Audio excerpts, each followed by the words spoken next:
Welcome to Agricultural Scientist.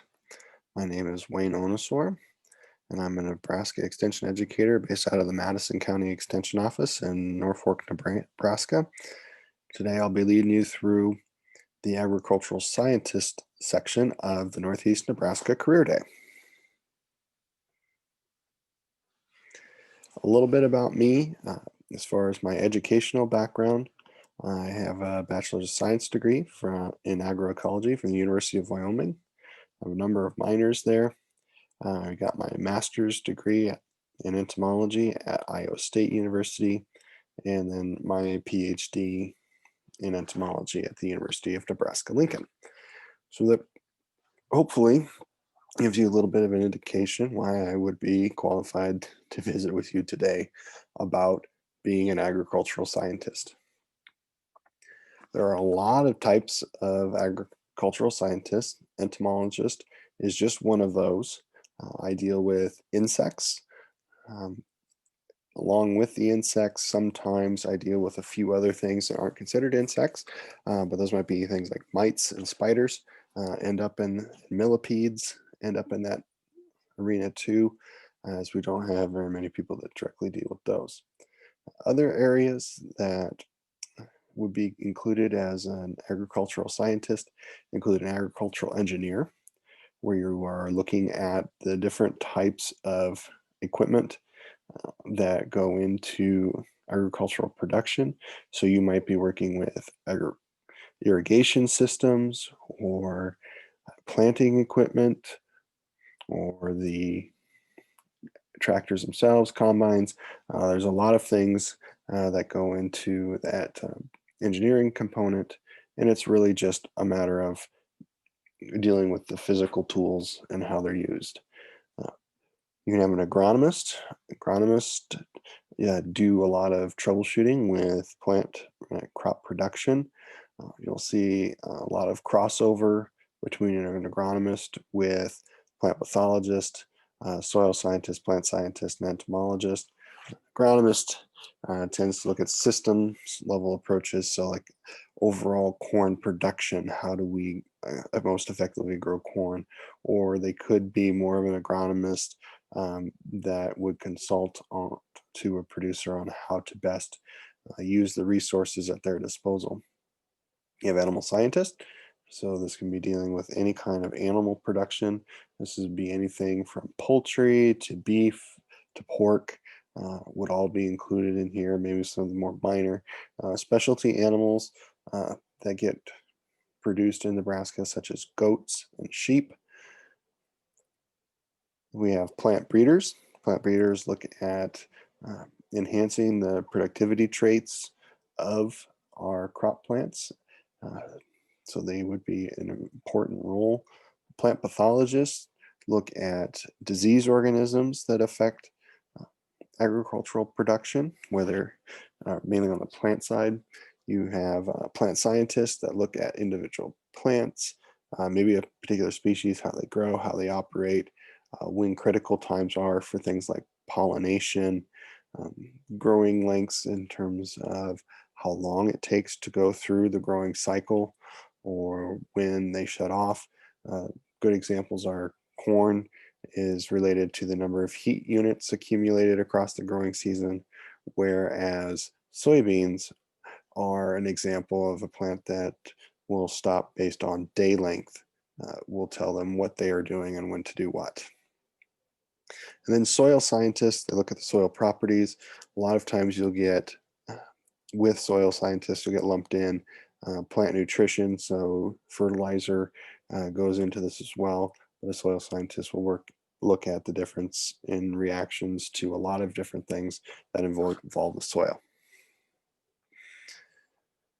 In terms of an agricultural system, or what we might call a food system elements, there's a lot of components that go into this, and agricultural scientists play into all of these roles.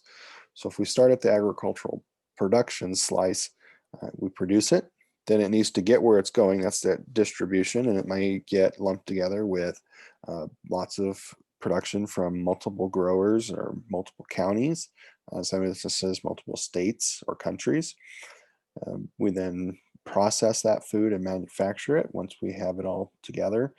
And then once it's manufactured and processed, it goes through some kind of preparation process, whether that be packaging or delivery.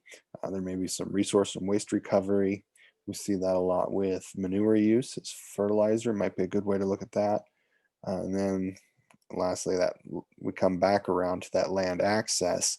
If we don't have a place to put that manure from our livestock production, uh, what really are we going to do with it? So that land access and suitability, along with that soil characteristics, really determines how we are going to look at that. So when we look at what kind of interest should you have as an agricultural scientist, you want to be investigative. You really want to be able to look for and find um, issues or interesting things that you really want to figure out how they work or figure out how to improve on them. So you work a lot with ideas. Um, a lot of times it takes a lot of thinking, and it may not just be thinking with yourself, it may be talking this out with other colleagues that work in the same area. Sometimes it helps to have someone, let's just say a soil scientist, needs to ask a plant pathologist about something, and they just to get someone that's got a completely different perspective on what's going on before they move forward with something, or to really open up and tease out an idea. Do a lot of looking for facts, so we try to determine what we know and what can we then use what we know to figure something out. Um, Got to be realistic. Uh, when we deal with agriculture, there's a lot of things that uh, we need to consider. So you got to be realistic about, okay, what is physically possible? What is possible with the amount of finances available, the amount of land available, sometimes it's the amount of animals available, amount of space, because you're dealing with a lot of variables sometimes, and they don't always operate necessarily the way we want to. Animals are a great example of this. They don't always want to do what we want them to do, so we have to be willing to work with what we have. Um, so when we think about this, this may not be true, but many occupations require working outside. Um, and a lot of these agricultural scientists do require some working outside, some don't at all. And it just varies as to what aspect of that you get involved with. So some of the skills that you should have um, in your skill set to move forward with an agricultural scientist, you really need to have those communication skills. You need to be able to write. Now, I understand as sophomores in high school, your writing may not be fully developed yet. My writing skills really did not develop until I was working on my master's degree. So don't feel like you have to have those now, but you definitely want to be willing to work on them. You need to be able to talk. You have to be able to communicate through talking, whether it be to go over ideas or findings uh, that you have determined and come to the conclusions on. Sometimes it's just listening. Sometimes you need to listen to the issues that a producer is facing so that you know what problems you really do need to tackle as a scientist. And then asking those questions.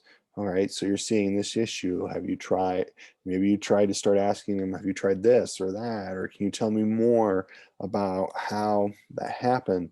And then that will help you then start to ask those questions more specifically yourself and try to get to the root of the problem. And sometimes you need to critique, and need to be willing to be critiqued yourself.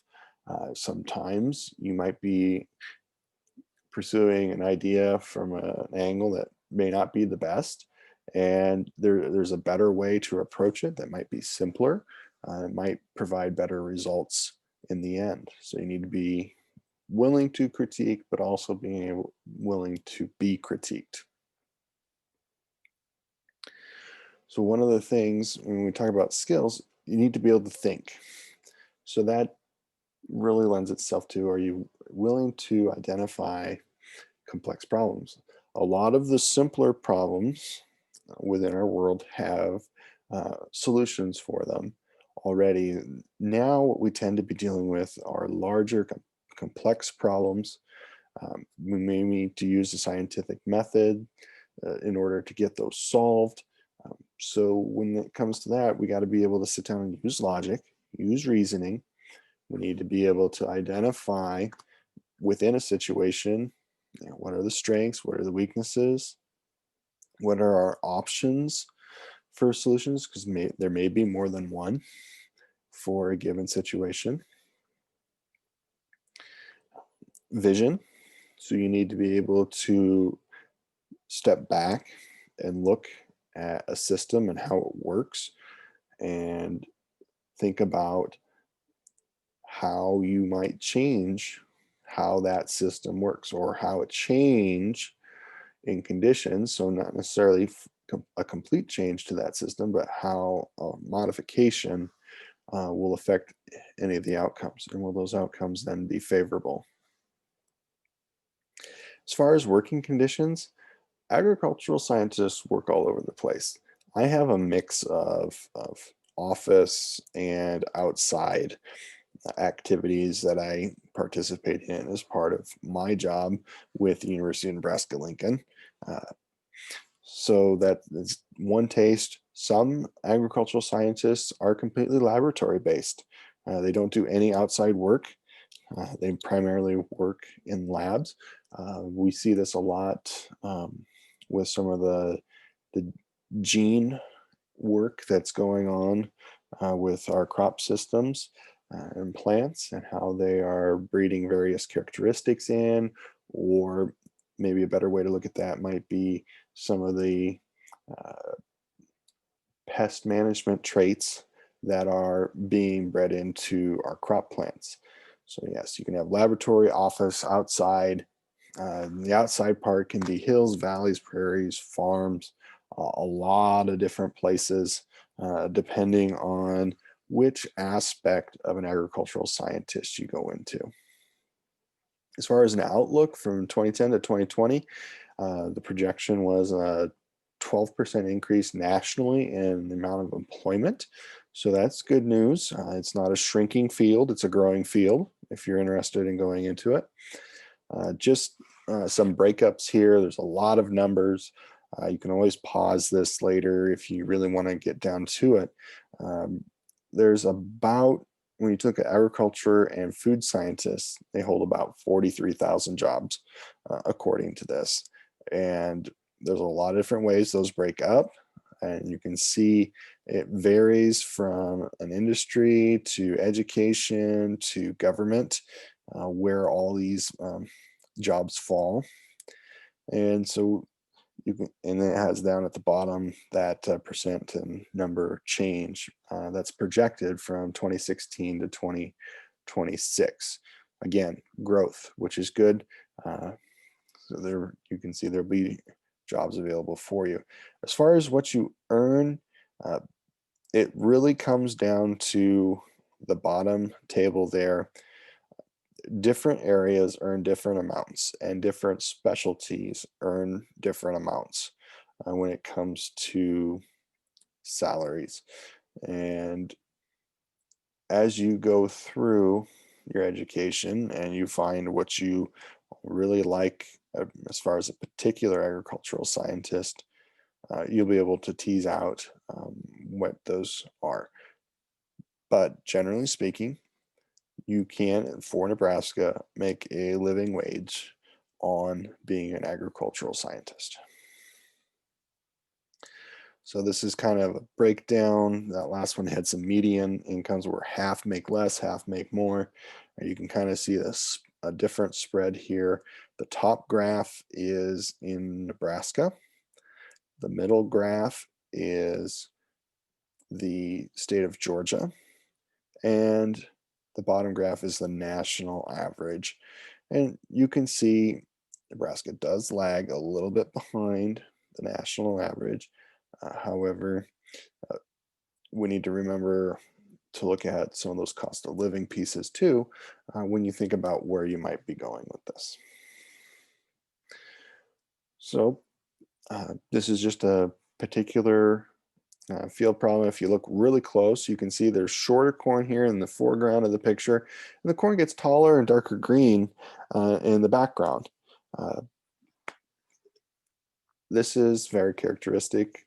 When I look at this, I immediately think, oh, is this on a pivot corner where the irrigation system does not water that corner and you get less water and the corn is shorter and more stunted. Another hint is if you can see the date of the picture, which was in 2013. That particular year, we had a lot of hit or miss rains in the area, and it really determined how you did in that particular year. So as far as research problem goes, that last one I gave you with the picture was kind of a simpler one. But when we approach research problems, we like to apply the scientific method. When we apply the scientific method, first thing we want to look for is a problem or situation, maybe it's an issue. This is the thing that we want to tackle and try to solve. Then we formulate a hypothesis about how we might solve that or what's going on within a given problem or situation. We then design an experiment that will address the question posed by the hypothesis or the solution proposed by the hypothesis. We then conduct that experiment. We analyze the data or the information that we get out of that. We interpret that data, and then we come out with recommendations. Maybe that recommendation might be more research is needed. We need to look at this further, or we found that this wasn't the problem, but something else may be, and we need to look into that other aspect. So here's a great example of a current Nebraska problem with what are we going to do with a new crop? With the legalization of industrial hemp to be grown in the state. This is not something that we have worked with before. So our situation is brand new. How do we effectively grow hemp in Nebraska? Well, there's a lot of hypotheses that could go into this. We could have fertilizer recommendations, we could have pest management recommendations, and there's a lot of experimental designs that will go into solving all of those. And sometimes it takes a while for some of the issues to expose themselves so that we know what they're doing and or what's going on. So then we'll analyze our experimental designs to that address those hypotheses, we'll interpret, and then we'll make recommendations. So first steps is always to go with what do you want to know? How are you going to grow it? And how are you going to optimize that growth? There's ways that we can grow things to produce more, but the economics behind it just do not make it feasible for the real world. So I hope this gave you a little bit of a flavor as to what an agricultural scientist is and how they operate for lots of different education pieces as far as for college. And to learn more, go to kasner.unl.edu. There's a lot there under that future students tab where you can explore the different degree and career options that are available for you as an agricultural scientist. Have a great day.